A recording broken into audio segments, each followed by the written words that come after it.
Chloé avait 8 ans quand elle a simplement cessé de manger. 18 jours sans un repas complet. Son père, Mathieu, avait tout essayé. Médecin, thérapeute, supplication au milieu de la nuit. Rien ne fonctionnait. La petite fille disparaissait sous ses yeux, jusqu'à ce qu'Anne arrive, une simple employée de maison qui fit ce que personne n'avait envisagé. Et ce jour-là, le silence de la maison fut brisé par quelque chose qui allait tout changer. Ceci est l'histoire de comment l'amour trouve des chemins, là où la logique échoue. La salle à manger était silencieuse. Table mise, vaisselle raffinée, chaises en velours qui ne grinçaient jamais. Mathieu était assis au bout de la table, les yeux fixés sur sa fille. Chloé remuait son assiette avec sa fourchette, poussant le riz d'un côté à l'autre. Elle ne porta pas une seule bouchée à sa bouche. C'était le premier jour d'Anne dans la maison. Elle observait depuis le seuil de la cuisine, les mains jointes, tentant de comprendre ce qui se passait. Mathieu se pencha en avant, la voix basse, presque un murmure. « Chloé, juste une bouchée, s'il te plaît. » La petite ne répondit pas, ne le regarda même pas. Elle continua juste de pousser la nourriture, comme si elle était seule dans la pièce. Mathieu s'adossa à sa chaise, vaincu. Puis il se tourna vers Anne, les yeux chargés de désespoir, et dit « J'ai tout tenté. Elle ne mange tout simplement plus. » Anne observa Chloé ce soir-là. La petite monta les escaliers lentement, se tenant à la rampe comme si chaque marche pesait. Sa chambre était remplie de jouets, de peluches alignés sur l'étagère, mais tout semblait intact. Chloé s'assit sur son lit et resta à regarder le mur. Juste regarder. Mathieu apparut à la porte quelques minutes plus tard. Il s'approcha, ajusta la couverture sur les épaules de sa fille, lui embrassa le front. « Bonne nuit, mon amour. » Chloé ne répondit pas. Il attendit comme s'il gardait encore l'espoir d'entendre quelque chose. Mais le silence persista. 6 mois plus tôt, cette maison était différente. Élise était dans la cuisine, les mains dans la pâte, apprenant à Chloé à faire des biscuits. La petite riait, le visage plein de farine, léchant la cuillère en bois. « Maman, je peux mettre des pépites de chocolat ?» Et Élise répondait « Bien sûr, ma chérie, mets-en beaucoup. » C'était ainsi chaque jour. De la nourriture faite avec tendresse, des étreintes serrées, des conversations à table qui duraient des heures, mais Élise est partie. Un accident soudain, personne ne s'y attendait. Chloé était à l'école quand c'est arrivé. Quand Mathieu vint la chercher, la petite comprit tout à son regard. Les mots n'étaient pas nécessaires. Et depuis ce jour, quelque chose en elle se ferma. À l'enterrement, Chloé ne mangea pas. Les jours suivants, elle picorait à peine. Des semaines plus tard, elle touchait à peine son assiette. Et maintenant 18 jours sans un repas complet. Mathieu emmena Chloé voir 3 médecins différents. Tous firent des examens. Sang, estomac, intestin. Rien. Physiquement, elle était en bonne santé. C'est psychologique, dirent-ils. Elle a besoin de temps, de thérapie. Mathieu engagea une thérapeute. Chloé se rendait aux séances, mais ne parlait pas. Elle s'asseyait sur la chaise, regardait le sol, et restait silencieuse pendant 50 minutes. La thérapeute essayait, des dessins, des jouets, des questions douces. Chloé ne réagissait pas. Ses vêtements commencèrent à devenir amples. Ses poignets devinrent trop fins. Ses joues, autrefois pleines, semblaient maintenant creusées. Mathieu regardait sa fille et voyait un fantôme. Il essaya de forcer. « Chloé, tu dois manger !» Mais la forcer ne faisait que l'éloigner davantage. Il essaya de supplier. « S'il te plaît, juste un peu !» Mais les supplications ne résolvaient rien. Cela faisait 18 jours depuis son dernier vrai repas. Et Mathieu le savait. Le temps était compté. Mathieu se souvenait encore de comment c'était. Le dimanche matin, Élise se levait tôt pour préparer le petit déjeuner. L'odeur du pain frais emplissait la maison. Chloé descendait les escaliers en courant, encore en pyjama, et sautait sur les genoux de sa mère. « Je peux aider ?» Et Élise disait toujours oui. Toujours. Elle mettait Chloé sur un tabouret à côté de la cuisinière, lui donnait une cuillère en bois, et la laissait remuer la casserole. « Doucement, mon amour, comme ça. C'est bien. » Chloé souriait, concentrée, comme si elle faisait la chose la plus importante du monde. À table, ils s'asseyaient tous les 3 ensemble. Mathieu racontait des histoires du travail. Élise parlait de ses projets pour le jardin. Chloé riait, la bouche pleine de tartines à la confiture. Ils prenaient leur temps, il n'y avait pas d'urgence.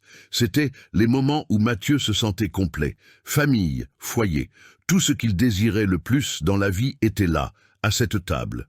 Élise cuisinait tous les jours, non pas parce qu'elle le devait, ils avaient des moyens d'engager qui ils voulaient, mais parce qu'elle aimait ça. Chaque plat était préparé avec soin, chaque épice choisie avec attention. La nourriture doit être faite avec amour, disait-elle. Et Chloé avait grandi en croyant cela. Pour elle, la nourriture n'était pas seulement de la nourriture, c'était de l'affection, c'était un souvenir, c'était sa mère. Quand Élise mourut, quelque chose se brisa. L'accident fut rapide.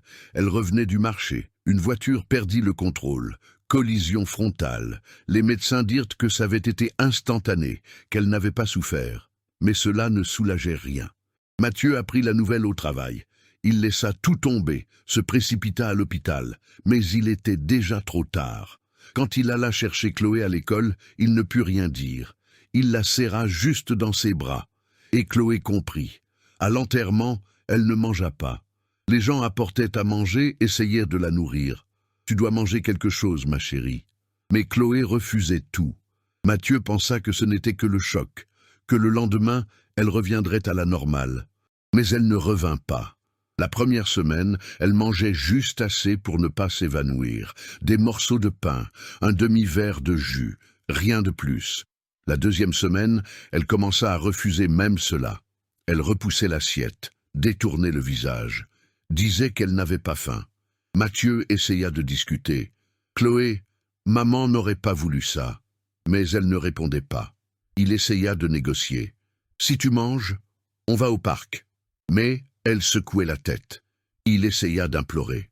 Il pleura devant elle. « S'il te plaît, ma fille, je ne peux pas te perdre toi aussi. » Mais rien ne changeait. Et là, dans ce silence obstiné de sa fille, Mathieu vit le reflet de sa propre douleur. Chloé était en train de mourir de l'intérieur, et il ne savait pas comment la sauver, et il pensait encore que le temps arrangerait tout. La troisième semaine, Chloé s'évanouit. Mathieu était au bureau quand il reçut l'appel de l'école. Il lâcha tout, prit la voiture, conduisit plus vite qu'il n'aurait dû. Quand il arriva, elle était allongée à l'infirmerie, pâle, les yeux clos. L'infirmière expliqua que c'était une déshydratation sévère, dénutrition. Son corps était en train de lâcher. Mathieu l'emmena directement à l'hôpital.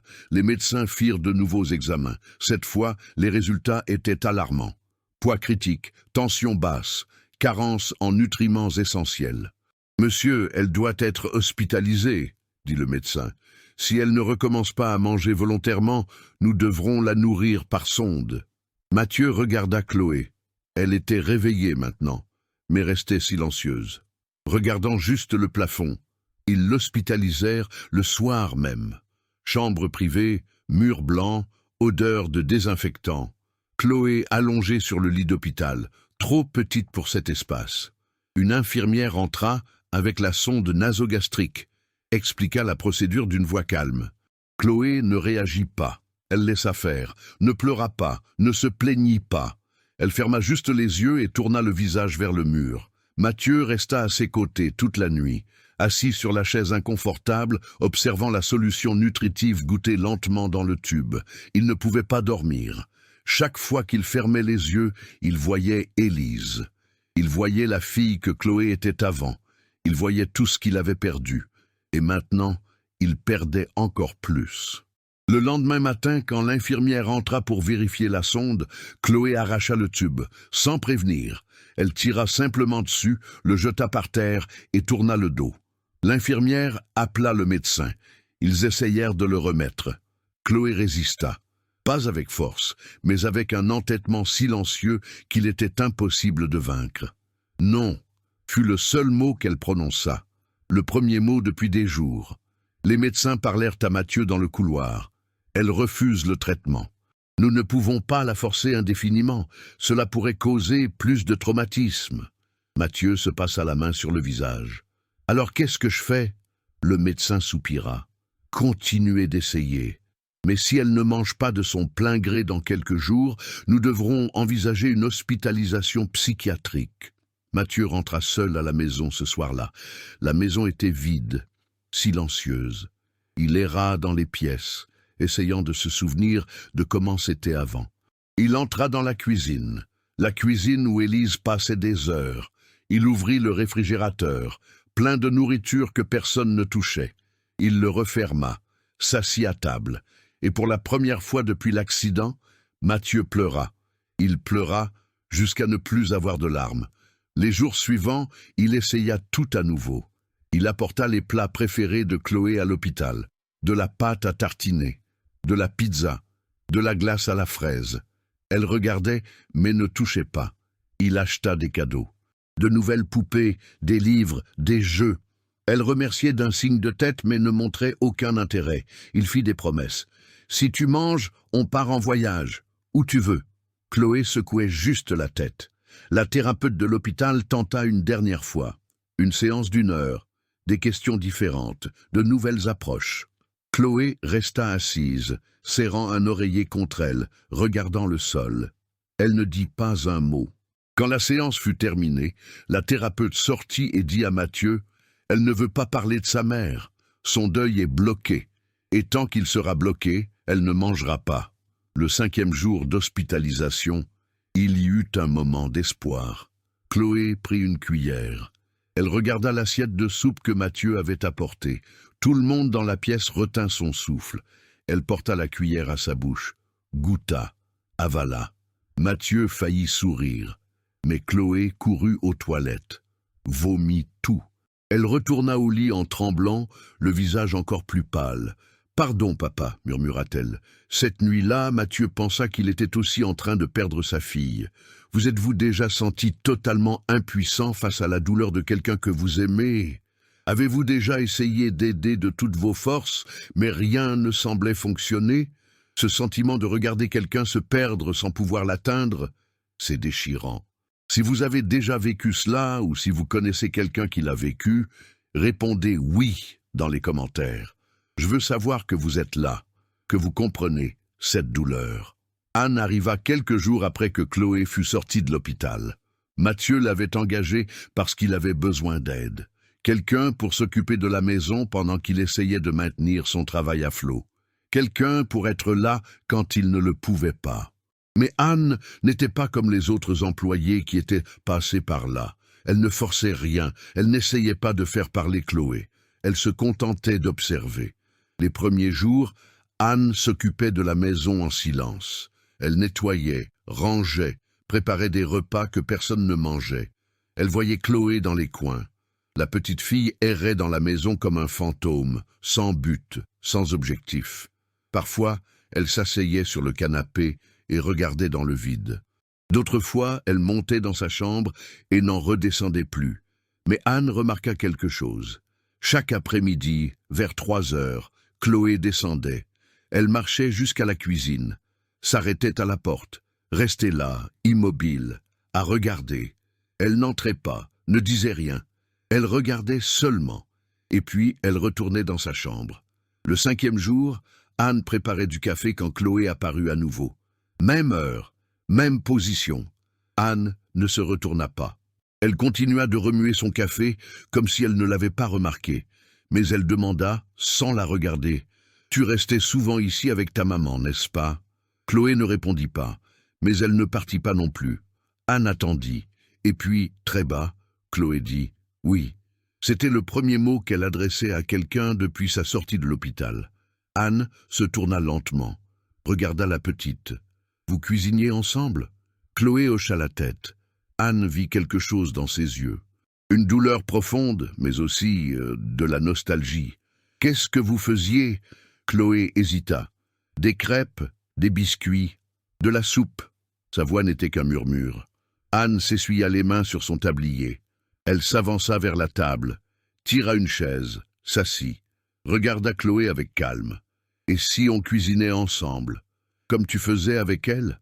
Chloé secoua la tête immédiatement. « Je ne peux pas. » Anne n'insista pas. Elle dit simplement « D'accord, mais si tu changes d'avis, je serai là. » « Toujours !» Chloé resta là encore 1 minute, puis elle tourna les talons et monta les escaliers. Mais le lendemain, elle revint. Même heure, même position à la porte. Et cette fois, Anne demanda « Tu veux m'aider à faire les recettes de ta maman ?» Chloé ne dit pas oui, mais elle ne dit pas non non plus. Elle fit juste un pas à l'intérieur de la cuisine. Anne ne savait pas si cela fonctionnerait, mais elle vit quelque chose dans les yeux de Chloé. Une étincelle, petite, fragile. Mais elle était là. Le lendemain, Chloé descendit à 3 heures de l'après-midi, comme toujours, mais cette fois, elle entra dans la cuisine. Anne était en train de préparer les ingrédients sur le plan de travail. Farine, œufs, lait, sucre. Elle regarda Chloé et sourit. « Des crêpes. Ta mère en faisait ?» Chloé acquiesça. Anne ne dit rien de plus. Elle commença juste la préparation. Chloé resta appuyée contre le plan de travail, observant. Elle ne toucha à rien. Elle regarda juste Anne casser les œufs, tamiser la farine, mélanger la pâte. Anne narrait chaque étape, comme si elle enseignait. 3 œufs, 2 tasses de farine, un peu de lait, jusqu'à obtenir la bonne consistance. Chloé écoutait en silence. Ses yeux suivaient chaque mouvement. Quand Anne eut fini de mélanger, elle commença à chauffer la poêle. L'odeur du beurre fondu emplit la cuisine. Et alors Chloé dit, presque inaudible, « Maman mettait de la cannelle. » Anne s'arrêta, regarda la petite. « De la cannelle? Dans la pâte ?» Chloé secoua la tête. « Une pincée. Elle disait que ça donnait meilleur goût. » Anne sourit. « Alors mettons-en. » Elle prit le pot de cannelle, le tendit à Chloé. « Tu veux le faire ?» Chloé hésita, mais elle tendit la main, prit le pot et ajouta une pincée dans la pâte. C'était la première fois qu'elle touchait à quelque chose lié à la nourriture depuis des semaines. Les crêpes furent prêtes. Anne les empila dans une assiette. L'odeur était familière, réconfortante. Chloé s'approcha, ferma les yeux, inspira profondément. Mais quand Anne lui en offrit une, elle secoua la tête. « Juste l'odeur. S'il te plaît. » Anne ne la força pas. Elle dit seulement « Tu te souviens exactement comment elle faisait. C'est magnifique. » Les jours suivants, Chloé revint, toujours à 3 heures, toujours à la cuisine. Elle commença à aider davantage. Elle remuait avec la cuillère dans la casserole, coupait des fruits avec un petit couteau à bourron, tamisait du sucre, de petits gestes, mais des gestes qu'Anne célébrait silencieusement. « Tu es une aide formidable, disait-elle, et Chloé esquissait presque un sourire. Mais les crises survinrent. Le 5e jour, Chloé mélangeait une pâte à gâteau quand elle s'arrêta net. La cuillère resta suspendue en l'air. Ses yeux s'emplirent de larmes. Je ne devrais pas être là sans elle. Sa voix sortit brisée, chargée de culpabilité. Anne s'approcha doucement. Elle aurait voulu que tu sois là. Chloé secoua la tête. Non, c'était à nous, à elle et moi. Je n'ai pas le droit de faire ça sans elle. Et elle lâcha la cuillère, sortit de la cuisine en courant. Mathieu observait de loin. Il voyait les petites victoires et les rechutes. Il voyait l'espoir et la peur s'alterner dans sa poitrine. Il voulait croire que Chloé allait mieux, mais en même temps, il avait une peur bleue que tout s'effondre à nouveau. « Elle progresse ?» demandait-il à Anne, et Anne répondait avec honnêteté. « Elle essaie, mais la douleur est encore plus grande que la faim. » Chloé revint le lendemain.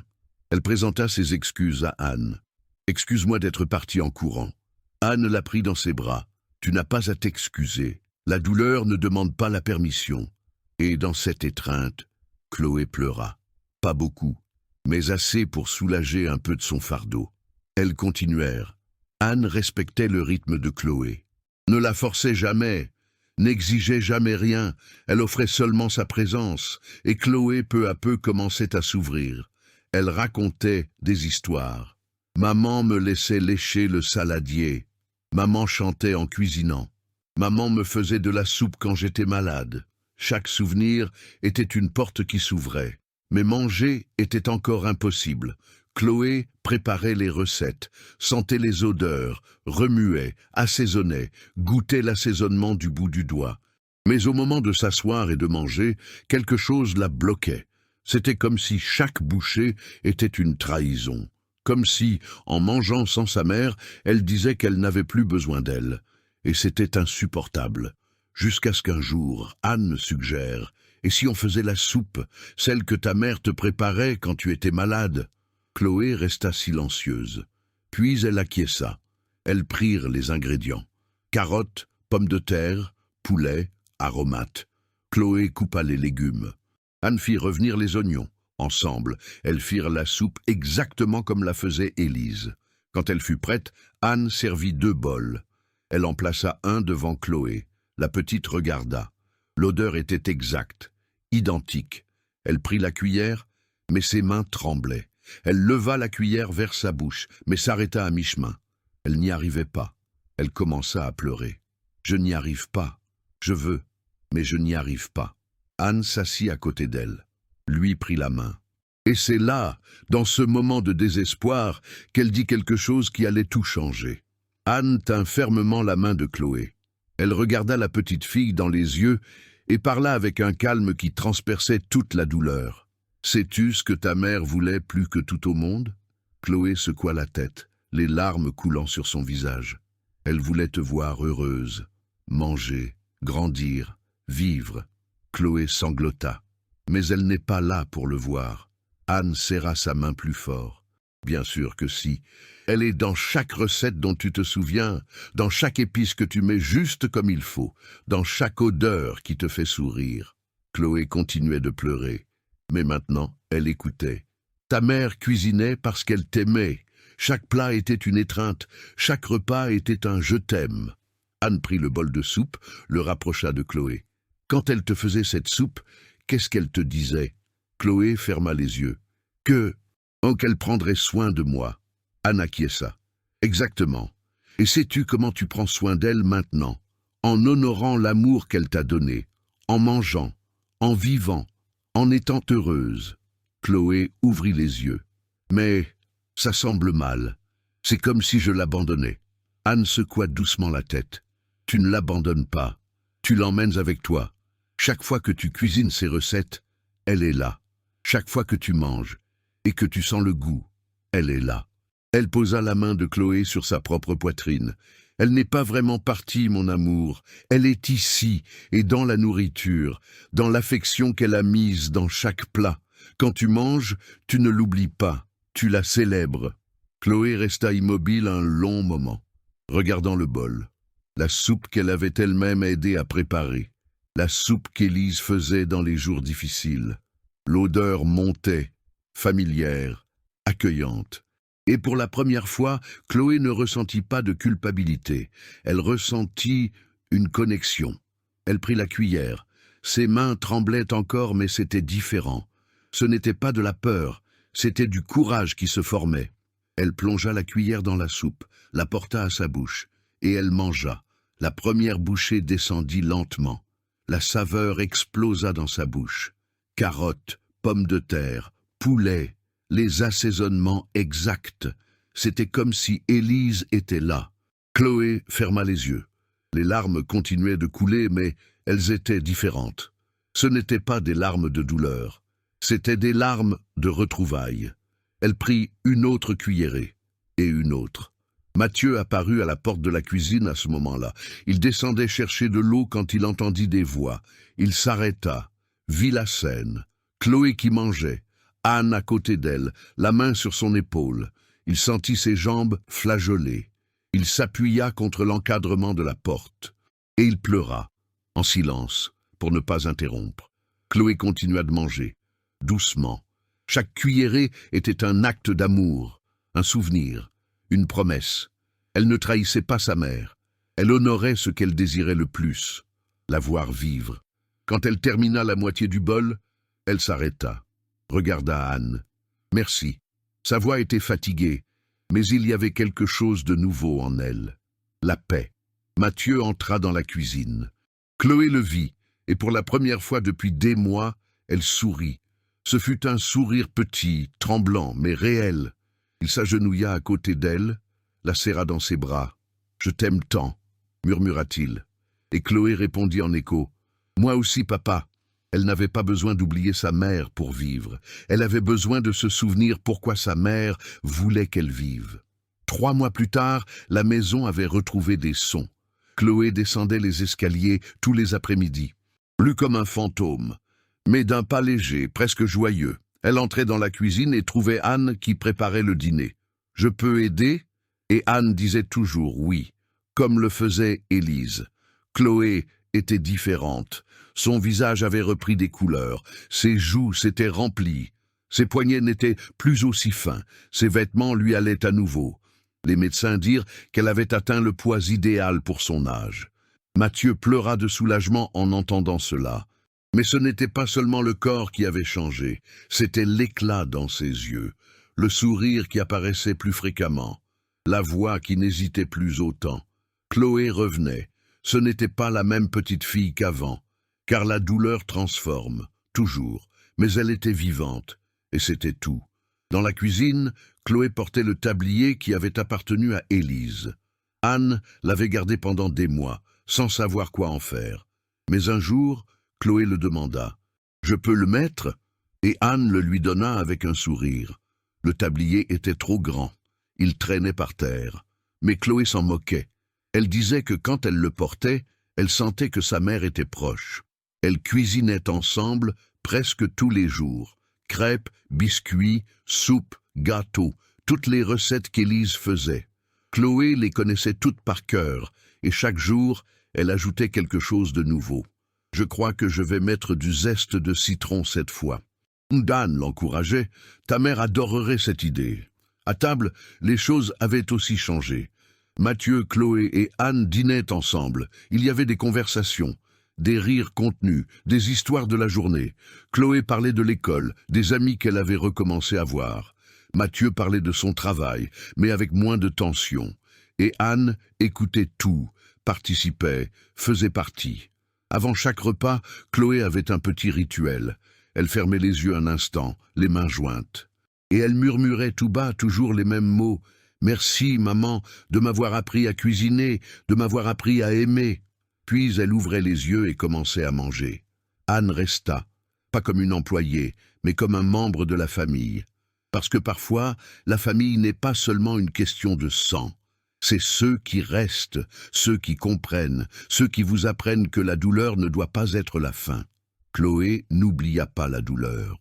Mais elle apprit que l'amour se ressent aussi dans la saveur de chaque repas partagé. La transformation de Chloé ne s'est pas faite du jour au lendemain. Ce ne fut pas magique, ce ne fut pas facile. Ce fut un processus lent, douloureux, plein de rechutes et de petites victoires. Mais elle a eu lieu. Et la leçon qu'elle a apprise n'a pas changé seulement elle, mais tous ceux qui l'entouraient. Chloé découvrit que le deuil, ce n'est pas oublier. C'est apprendre à vivre avec l'absence. C'est transformer la douleur en souvenir, le souvenir en amour, l'amour en action. Quand elle avait arrêté de manger, elle essayait de retenir sa mère d'une manière ou d'une autre, comme si refuser la vie était un moyen de rester connecté à celle qui était partie. Mais ce qu'Anne lui a enseigné était simple et profond. La meilleure façon d'honorer ceux que nous aimons est de vivre pleinement, parce que c'est ce qu'ils voulaient pour nous. Anne a compris quelque chose que les médecins et les thérapeutes n'avaient pas vu. Chloé n'avait pas besoin de force, elle avait besoin de permission. La permission d'avancer sans culpabilité, la permission d'être heureuse à nouveau, la permission de manger, de rire, de vivre, tout en continuant d'aimer sa mère avec la même intensité. L'héritage d'Élise n'est pas mort avec elle. Il a continué à vivre dans chaque recette que Chloé préparait, dans chaque repas partagé, dans chaque moment où l'amour était exprimé à travers la nourriture. Élise avait enseigné que cuisiner, c'est prendre soin. Et Chloé a appris que manger, c'est accepter ce soin, même quand il vient de la mémoire. Mathieu a appris, lui aussi. Il a appris que parfois, on ne peut pas sauver ceux qu'on aime tout seul, que demander de l'aide n'est pas une faiblesse, que l'amour, c'est aussi laisser d'autres personnes entrer, et qu'une perte ne doit pas être la fin de tout. Chloé n'a pas vaincu la douleur, mais elle a trouvé un moyen de vivre avec, transformant le deuil en héritage, l'absence en présence et le silence en gratitude. Si cette histoire a touché votre cœur d'une manière ou d'une autre, laissez votre like. C'est le moyen le plus simple de montrer que des histoires comme celle-ci font la différence. Et dites-moi dans les commentaires depuis quelle ville vous regardez. Je les lis tous, et je m'efforce de répondre avec attention à chaque personne qui prend le temps de commenter. Si vous croyez au pouvoir de ces histoires, abonnez-vous à la chaîne pour ne pas manquer les prochaines. Nous ne sommes qu'au début de ce voyage, et chaque abonné me donne la certitude et l'énergie de continuer. Ne partez pas tout de suite. Choisissez l'une des 2 histoires que j'ai laissées à l'écran pour que vous la regardiez maintenant. On se retrouve dans la prochaine vidéo.